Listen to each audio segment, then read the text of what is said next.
And now, the survival show that once survived a bad cell phone connection. In this episode, your buddy, Michael Jordan, the Bee Whisperer, is back to discuss making a little money with your urban farm. It's not as hard as you may think. Howdy and welcome to In the Rabbit Hole's Urban Survival Podcast. This is episode number 207. I'm your host, Aaron, and you are in the rabbit hole, safe and sound.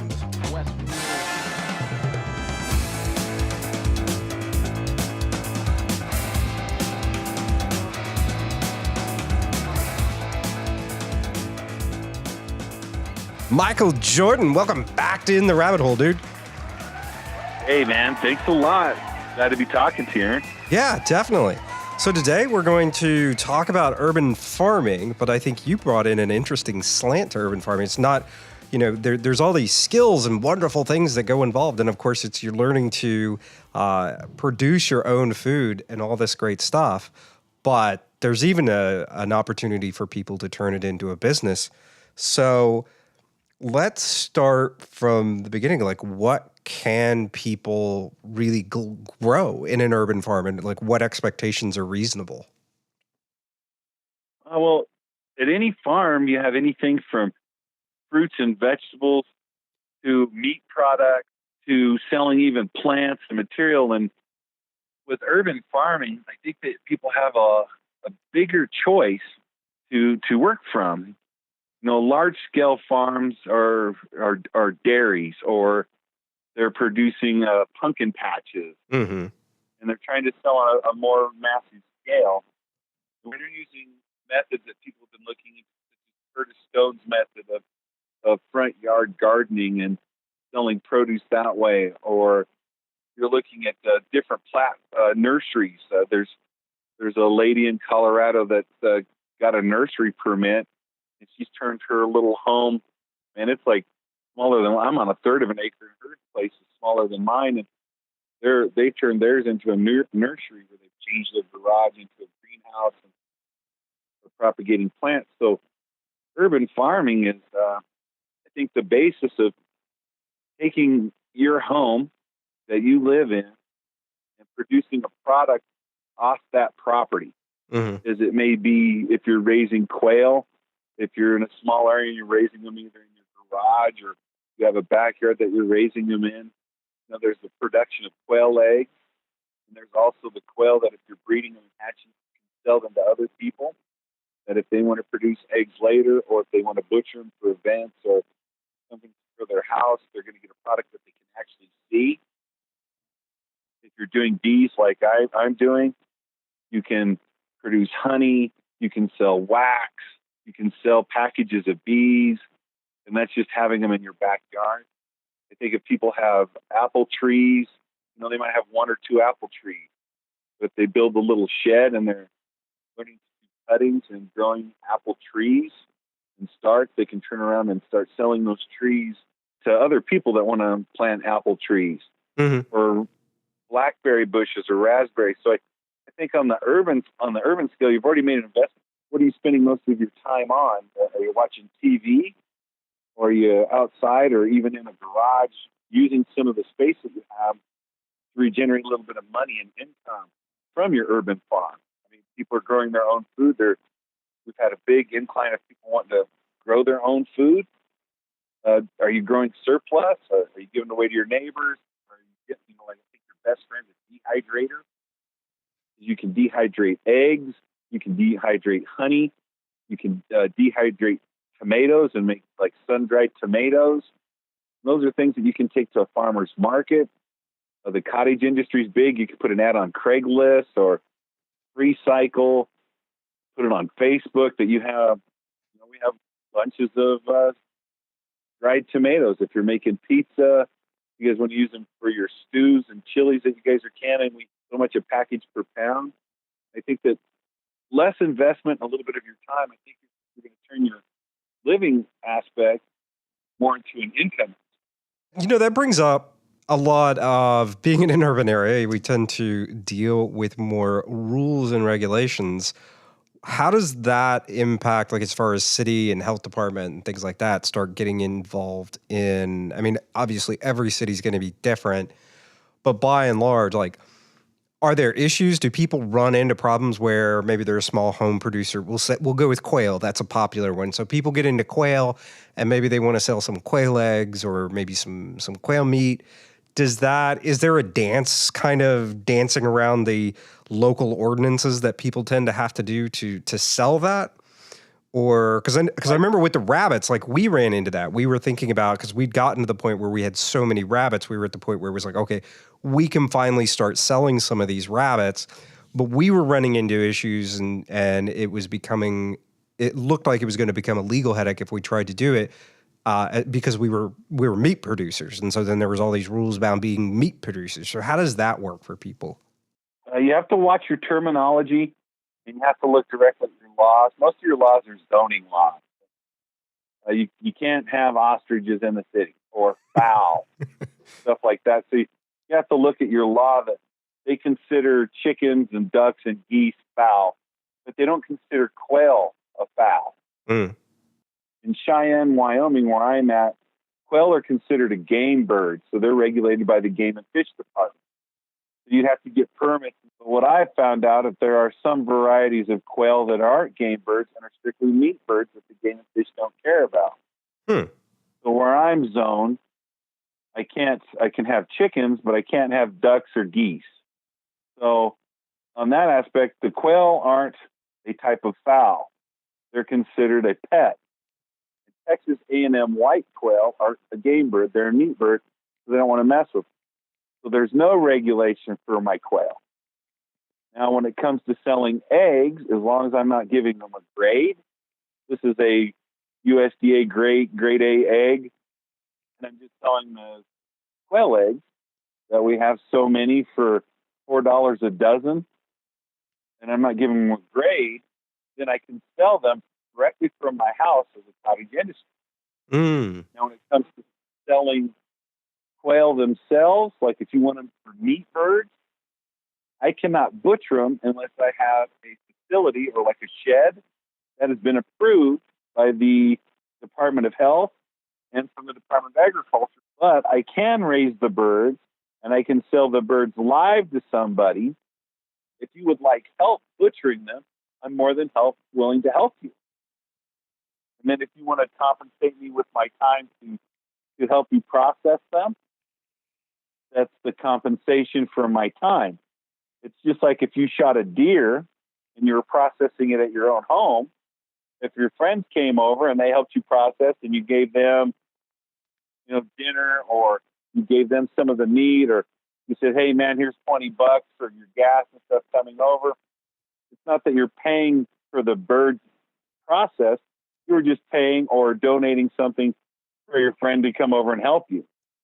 And those are kind of some of the ways around those laws, is to kind of find out what kind of birds you can have, and then how you're going to get that product out. As long as the stuff isn't processed to be resold, most of the time people don't have a lot of problems. Now, if you're when you're selling your packaged rabbit meat, you guys were talking about dispatching your rabbits, weighing them, and then packaging for meat.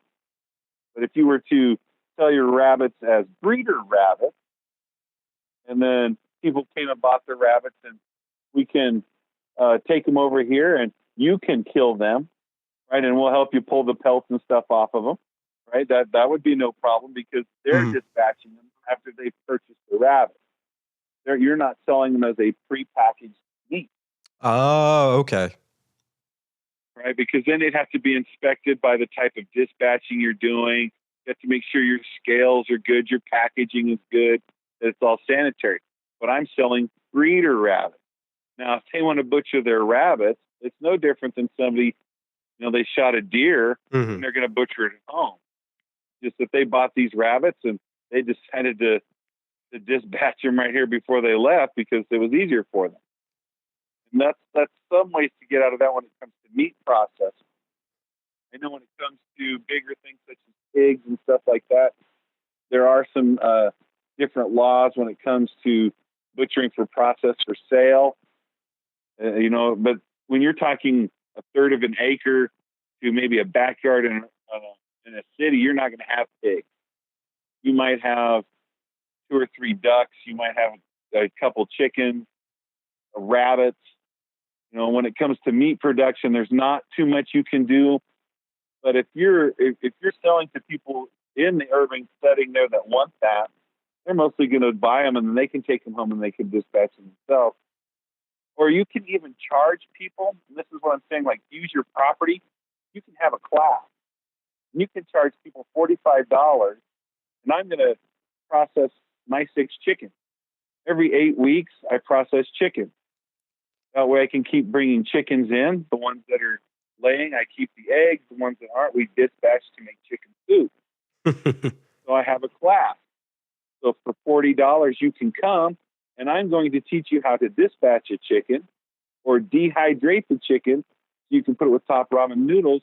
You can have a storage life for your chicken noodle soup. So I can teach you how to do that.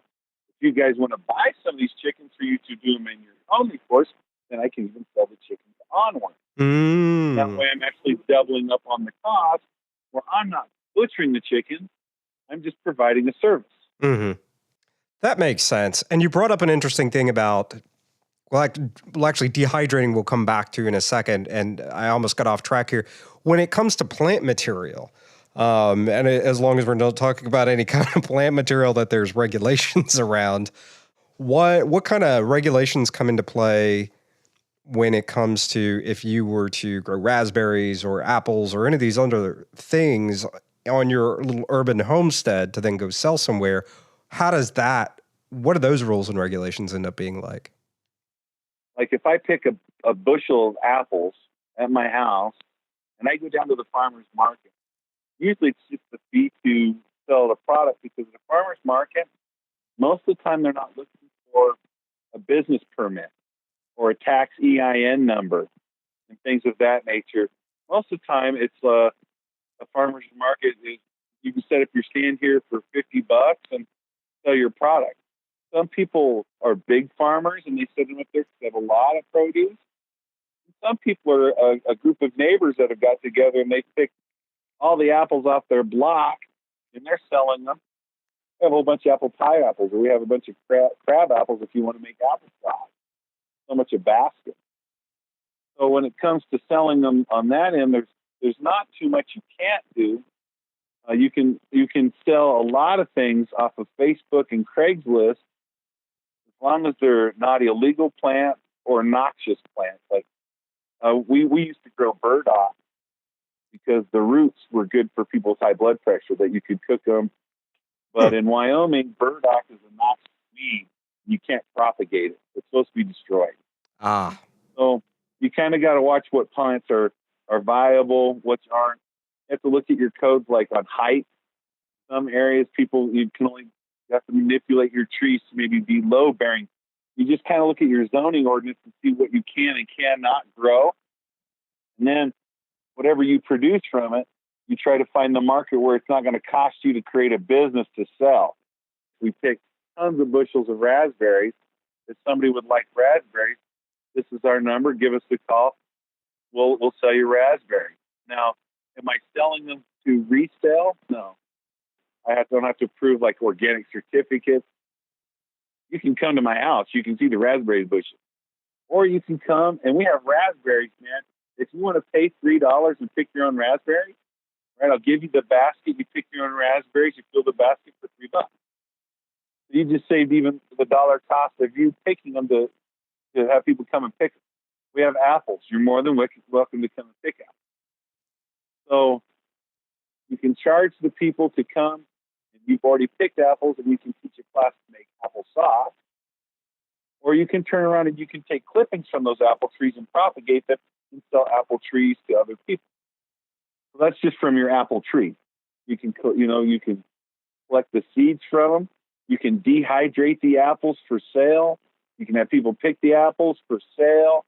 And you can even have a class to show when you're starting to can apples and take your class to make applesauce. You can profit just from that one apple tree. Cool. So Going back to dehydrating, there's a lot of different ways to do preservation, but you're a big fan of dehydrating. Why dehydrating in particular? Liquid products, people, when they get into canning or fermentation products, the area that you store that in takes up room. As the jars age and stuff, they can crack and then leak. Dehydration makes a smaller space. When you air vacuum seal them and stuff, they last for a long time. They're easy to hydrate, and you can dehydrate. I can't store milk for a long time, but I can dehydrate milk and put it in a 5-gallon bucket with some air pack, and I have powdered. I'll just use that water, and I've made milk, and it lasts for a lot longer than I would be able to can milk. Eggs can only last for so long. I can powdered eggs, and I can use that for adding extra protein to pasta sauces, to breads, to meatloaf, boosting protein, as well as lasting for longer and limiting my space so I'm not worried about a liquid good. Dried apples store well. You can use them for pie fillings later, or you can can applesauce. Drying out tomatoes and stuff like that. I think you're going to get a longer lasting value. I'm making my own soup mixes that you can turn around and sell. And the one thing about it is, as long as you're not doing a lot of cooking, you can sell those things. I mean, you have to look at your laws and stuff locally of what they have, but my understanding is like I can sell honey raw. I can sell powdered honey because I'm not adding anything to it. If I'm selling dehydrated peas and dehydrated carrots, if you're taking your top ramen and you're adding it to your own soup mixes, I'm not selling you a processed good that would have to be required to be inspected of like how I'm processing. I can use a solar dryer and make raisins. It's not that I'm processing a good down when I'm adding sodium benzate and stuff to it for a long lasting effect. How well do those solar dehydrators work versus like home electric dehydrators? I've only had one solar dehydrator, and I ended up selling it. I wish I would have never done that. I'm always looking for a good solar dehydrator because the cost effectiveness over days where it's really sunny and towards the end of your year when you're really starting to can and dehydrate stuff works great. They're bigger. You can do, if you build a big one, you can do a lot of things in it. Multitasking everything from fruits and vegetables to your powdered eggs and making dehydrated honey and stuff like that. I think they're really good. Right now, I have an industrial Excalibur dehydrator that I'm using to do a lot of my stuff. It makes the process faster. Then you have the cost of buying the dehydrator as well as the electrical cost to run the dehydrator. So it depends on if you want to spend the time and go to an apartment building when they're changing out the double pane windows. You say, I'll just take some. You take those double pane windows home, find some pallets, and build a solar dehydrator. It was just basically your time and effort to build one. Then it's whenever the sun's out, you're dehydrating. So it's about what you want to invest in, what your cost effective turnaround. At home, if you're going to solar dehydrate a whole bunch, you got grapes. Have you gotten much into freeze drying? I know it's still it's come down to where they have consumer size. And now for a quick break. Listeners, do you get at least $3 a month worth of value out of ITRH? We'd love to give you more. Visit itrh.net to find out about membership benefits. For starters, members get access to every episode ever produced and a monthly virtual conference. That's just for starters.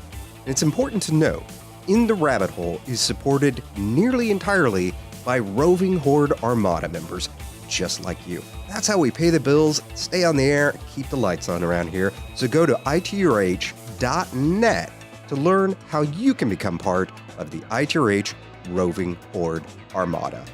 Next up, subscribe to the show through your favorite podcast app to make sure you never miss an episode by going to intherabbithole.com/iTunes or intherabbithole.com/Stitcher or intherabbithole.com/iHeartRadio or intherabbithole.com/Google Play. Or if you are one of those weirdos who listen to the show through YouTube, you can go to intherabbithole.com/YouTube because you know what? We support weirdos. However weird you want to be, we're all about that. Now, back to the show.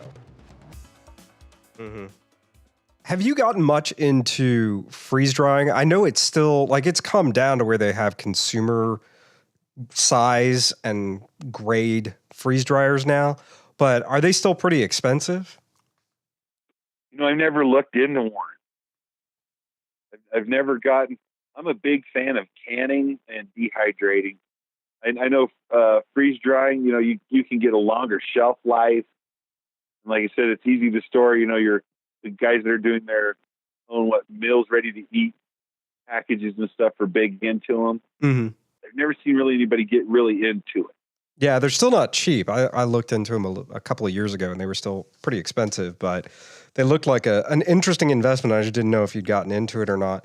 So to circle back to, because I was just thinking about this, to circle back, some neighborhoods and stuff like that in HOAs, like obviously, like you don't want to cause yourself more headaches than you need to, but there's also instances where there's nothing wrong with it, but there's always the blue-haired brigade that is going to come through and just piss and moan and cause problems.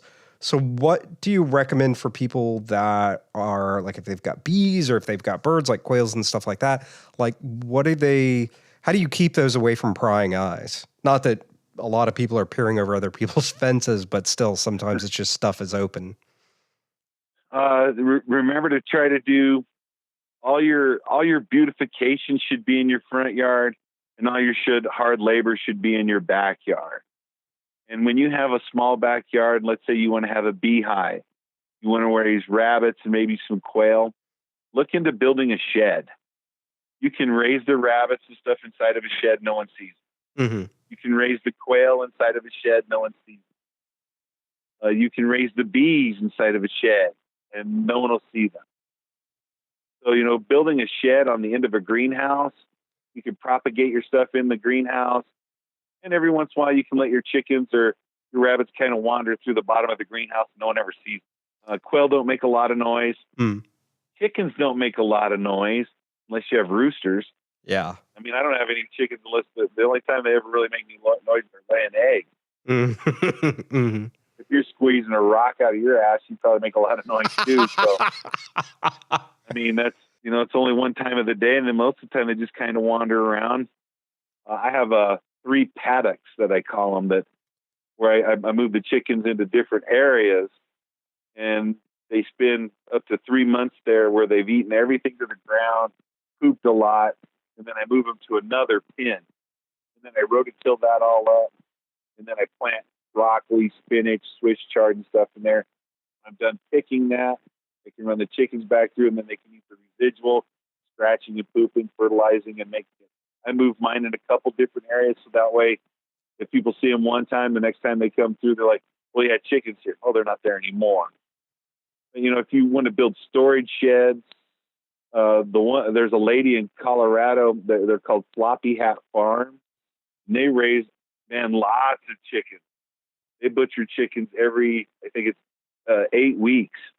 Because she has celiac disease, so she grazes everything herself, and her whole basement is a poultry farm. And they move they go through every day cleaning out all the cages and stuff to get the chicken poop. She ends up selling the chicken poop to other people, to the master gardeners there. They can add it to their worm beds and their gardening beds. And then she's producing her own chicken, so she doesn't have to buy chicken, and she's always guaranteed that they're fed a good product. Mm-hmm.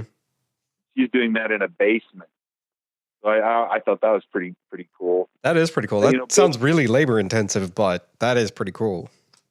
She has a huge thing of celiac disease.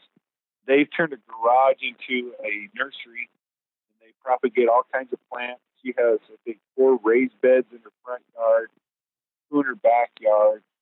She raises chickens, quails, geese, turkeys, and all kinds of stuff.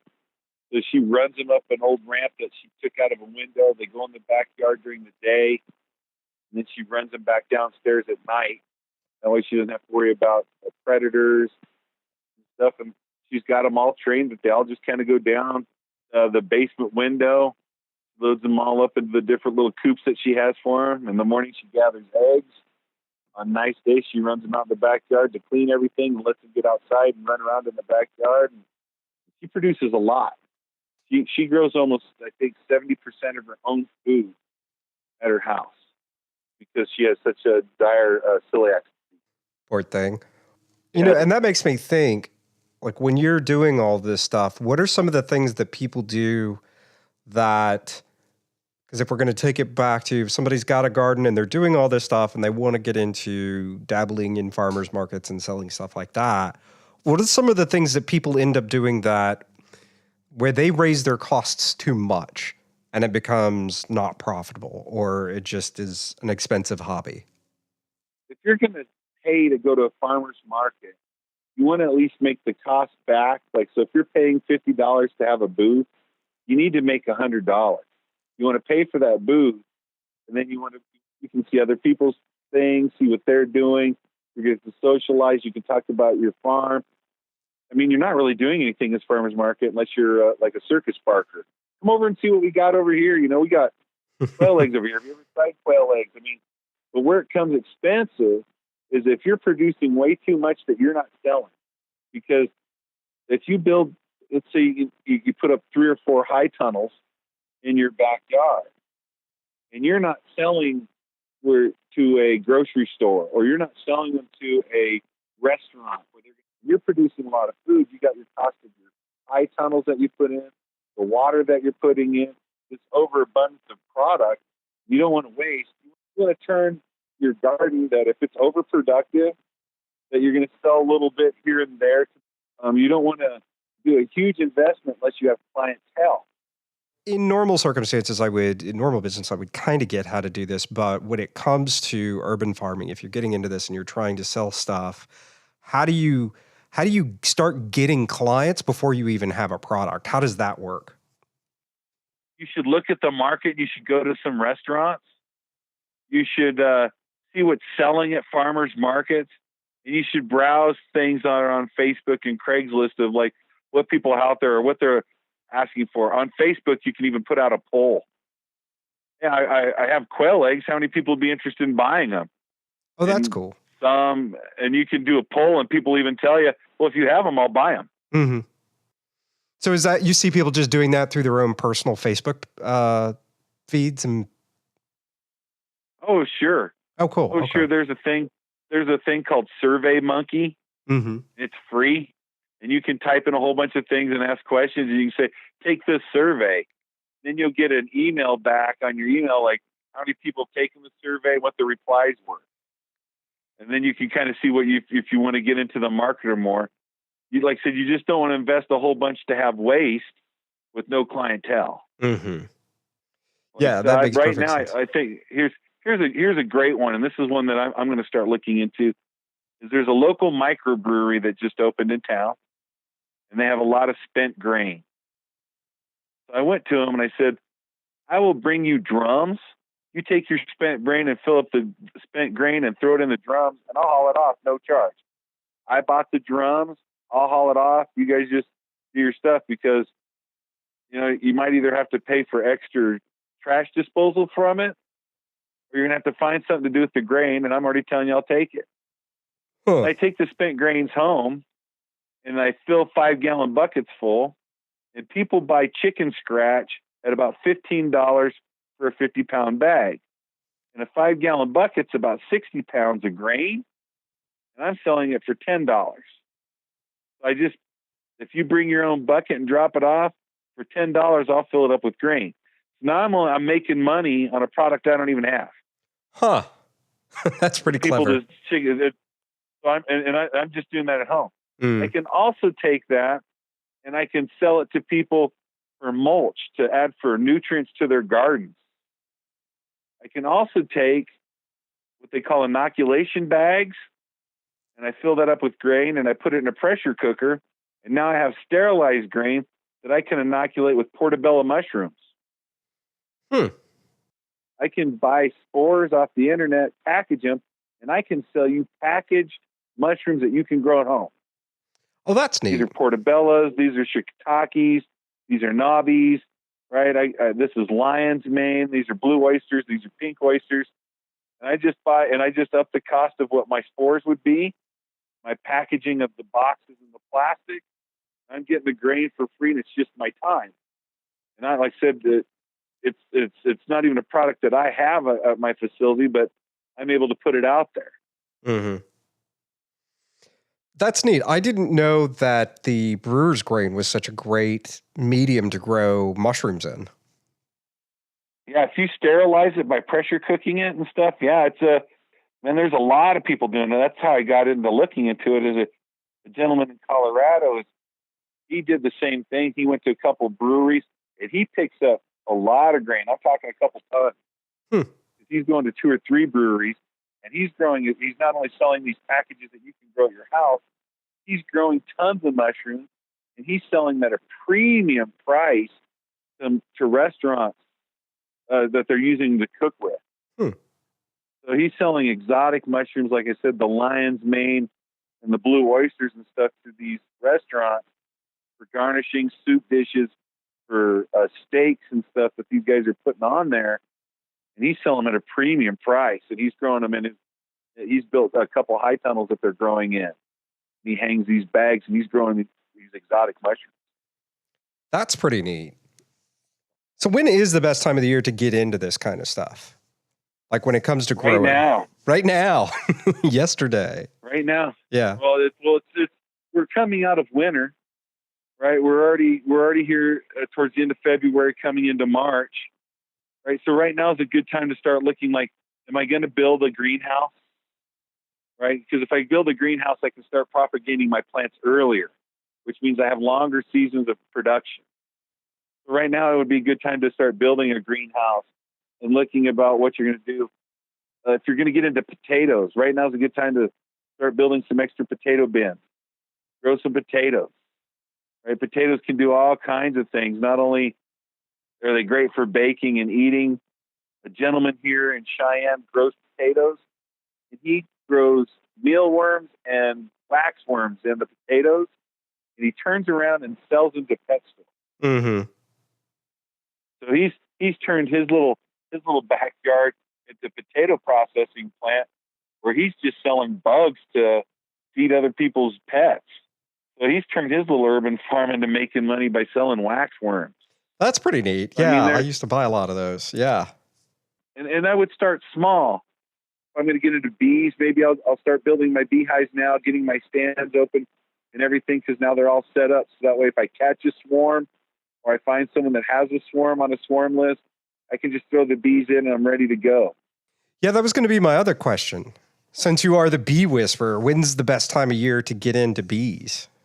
This is my season right now. This is where I'm starting. Oh, really? Right now I'm taking orders. Yeah, right now I'm taking orders for packaged bees. Because after March, April, I'll start making queens, and I'll start pulling out and splitting some beehives, and I'll sell nooks, the nucleus of a hive that has a queen, some brood, some bees. That way you can take them to your facility and start propagating bees. I sell those nooks for about $175 a pop. Oh, wow. So if I have 25 beehives in my backyard, I can split those usually twice. And that gets me 50 packages at $175 a pop. I'm taking orders for those right now, because when the work comes through at the end of March, beginning of April, to start pulling those frames out and stuff, I already have them sold. Mm-hmm. And right now is the time where I start selling beehives, because people want to start getting their setups and stuff.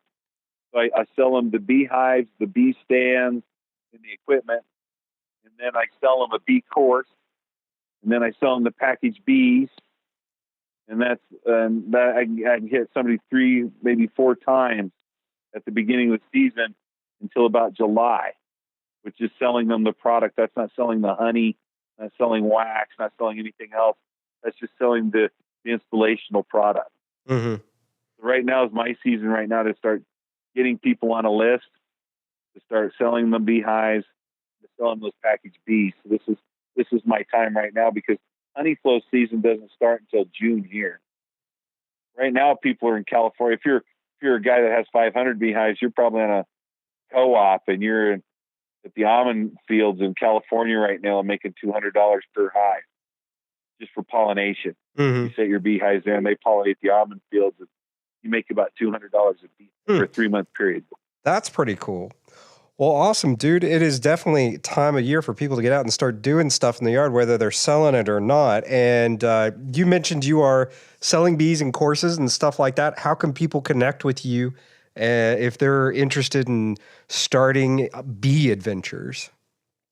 What you can do is you can email ABEE Friendly Company. And it's all one word, Friendly Company @gmail.com. Ask that I'm interested in the Wyoming, Colorado area for packaged bees.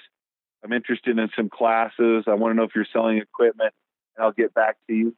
I have a website, and it just directs back to the Gmail site. So any questions you ask on it goes right to that Gmail anyway. Or you can look up AB Friendly Company on Facebook, or Michael Jordan Beekeeping on Facebook in Wyoming. And I have events that come up all the time. We're getting ready to do one in Calhoun, Colorado coming up. I've got the University of Wyoming's Bee College coming up. I'm getting ready to teach a course for the Miser Cup in Colorado, which is the largest mead-making event in the world, where people come and introduce their honey wines. I'm going to be teaching a course there. So if you get on there, you can see those event pages and stuff that we come up with out of the events off of Facebook. And I generate quite a few programs and stuff that way. Very cool. What was that email address again, Michael? ABEEFRIENDLYCOMPANY, AB Friendly Company @gmail.com. You can ask any kind of questions. I give out, and I'm willing to help anybody. I went to Ohio to help out some guys. Sometimes somebody will call and say, "Hey, would you be willing to fly to Pennsylvania and do a course for us? That we'll have 20 people come. What would it cost for us to come there?" We'll make arrangements, right? I like to travel. I like to make sure people are doing a good job on. I think that these are some things that if you want to email and have a class, we'll make something happen for you. Well, awesome, dude. Well, as always, it is a pleasure to talk to you, and great to have you on the show. And it was some pretty interesting stuff you got there today for us today on urban farming, man. I sure appreciate it.